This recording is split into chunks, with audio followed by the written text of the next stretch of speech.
Hey there, friends. I'm Eric George, one of the pastors here at the Orchard Oxford. Grateful for the time that we can share together today.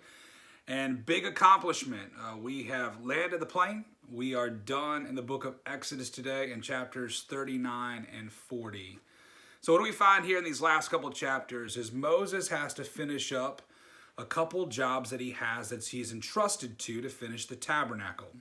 Now I chuckle at these chapters because the things that Moses has to finish is he has to make these garments for the high priest, essentially the pastor of the time, to be able to wear when he goes into this tabernacle, this place of worship. I'll tell you right now, friends, I am forever grateful that this is not on my list of pastoral duties. When I was in 8th grade, I took a thing called home ec. If you're 30 years and younger, home ec is, never mind. Essentially what happened was I actually got a couple detentions because I broke some needles on the sewing machine trying to make something. So when I read this story, I chuckle and say, I'm forever grateful that this is not on my list of duties as a pastor here and now. But Moses finishes the duties in front of him. And basically the tabernacle is ready to roll. And we read this great declaration here in verse 33. It says this, "So at last Moses finished the work." And then after he finished the work, we read these couple details here, kind of the focus of our time, the verses that stick out to me today, in verses 34 and 35. Then the Lord covered the tabernacle, and the glory of the Lord filled the tabernacle. Moses could no longer enter the tabernacle because the cloud had settled down over it, and the glory of the Lord filled the tabernacle.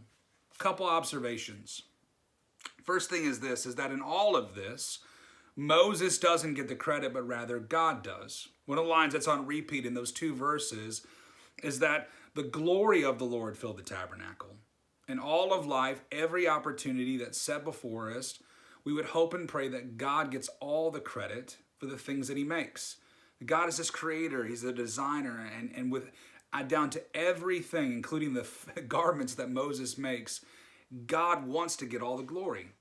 And another detail that sticks out from this, and I think this is how this idea of God getting glory and our relationship to him is just very much connected. We read this detail here. It says that Moses could no longer enter the tabernacle. Basically, Moses works hard. He sits down, kind of stands back at a distance, and he allows God to get all the credit. Friends, I can't think of a better definition of purpose for our lives. Work hard in all that you do. Sit down, stand back at a distance, and watch God get all the credit, and then we should likewise give him all the credit.